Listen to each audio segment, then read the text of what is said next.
Hello, my name is Jake, and I want to tell you a story. A story about three good friends that went on a 5-hour road trip to visit one of the most famous campgrounds in cinema history. You're going to Camp Blood, ain't you? That's right, we visited the iconic Camp Crystal Lake from Friday the 13th back in 2021. The opportunity arose for us to see the iconic camp from the first film, and we couldn't turn down the offer. So we loaded into the car and drove all the way to New Jersey, and I will take you all along for the ride.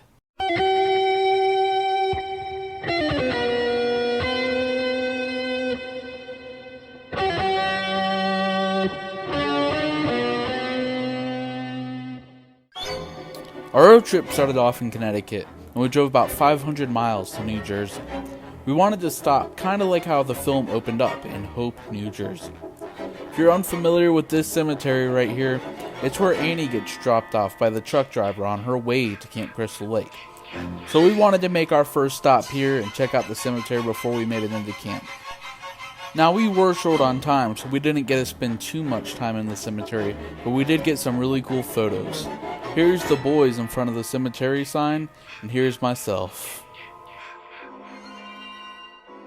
It was time to leave the cemetery, so we headed up the road into the town of Hope. It's here that we got to see the location where Crazy Ralph gives his warning and tells them about the death curse that Camp Blood has. We then hit the road again, but this time we were on our way to Camp No-Be-Bo-Sco, the site where they filmed Camp Crystal Lake. Now, if you don't know about Camp No-Be-Bo-Sco, it's currently an active Boy Scout camp that's been used by the Boy Scouts for many decades. Since COVID, there's been way more tours available though for Friday the 13th fans to see Camp Crystal Lake, and that's how we were able to get this opportunity. As we ventured into camp, we were greeted by the original Camp Crystal Lake sign used in the 1980 film. I got a couple photos in front of it, along with Isaiah and Robbie. They also had the Jeep out front from the first film, but it wasn't the screen-used one, it was just a replica, but it was signed by everyone on the rear end, and that was super cool. The tour began with a quick stop at the archery location. This is where you got to see Tom Savini pull off one of those stunts early on in the film. We explored the archery range. It was a lot smaller than we thought, and the boys got a photo in front of it.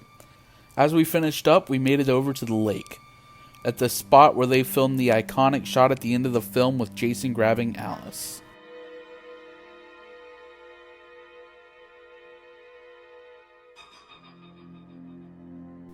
As we made our way around the lake, we made it to the shower house. The shower house is where Marcy meets her demise in the film. This location was awesome and was filled with Easter eggs from the first film. There was rain jackets, flashlights, axes, and more. We got to recreate scenes from that part of the film, and it was so awesome. The boys and I had fun. There was this awesome little quote on the wall that said 40 yards to the outhouse, and we saw the light that was just like it was in the film.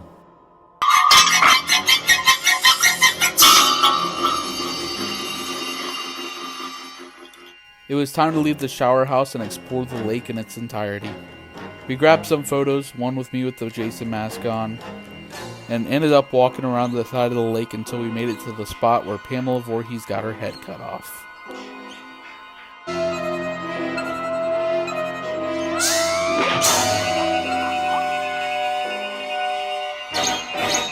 The lake was really cool getting to see in person, and it had this energy to it. I put on my Jason mask, took a ton of photos, people came up and took photos with me. It was a really good time. There was one thing I really wanted to do though, and that was get in the lake. So I took my shoes off and walked in and stepped foot in the water.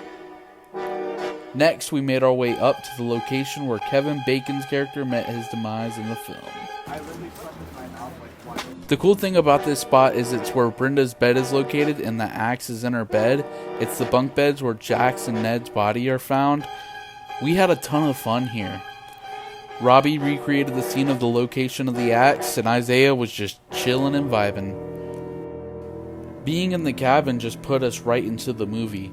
I mean, I really wish we could have watched the movie while we were here because it really felt like we were in the film itself. But it was time to continue on, so we walked out of the cabin and made our way over to the main cabin. The main cabin's where they filmed them playing Monopoly early on in the film. It's also where the kitchen scene was. The boys and I had our fun, pretending like we were playing Monopoly and exploring the cabin in its entirety. It's crazy how little has changed over the past 40 years. This looked exactly how it did in the film.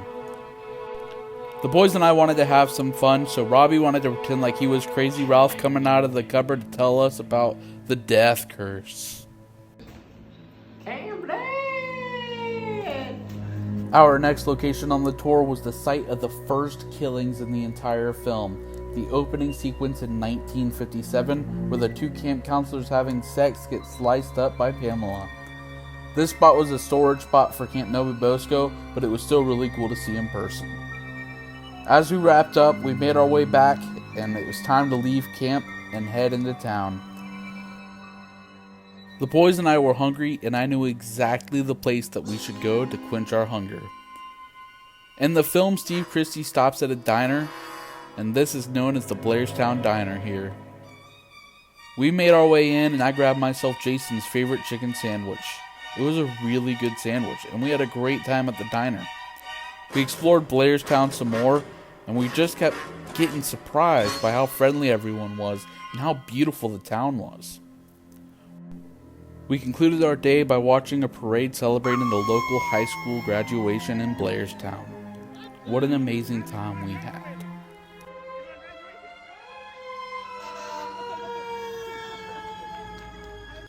Thank you all so much for tuning in. I hope you have had a wonderful Friday the 13th. If you enjoyed this video, please drop a like and consider subscribing. Camp Crystal Lake is awesome, and I highly recommend getting to take the tour if you get the chance. I'll put the link in the description below. But, till then, stay horrifying, my dudes.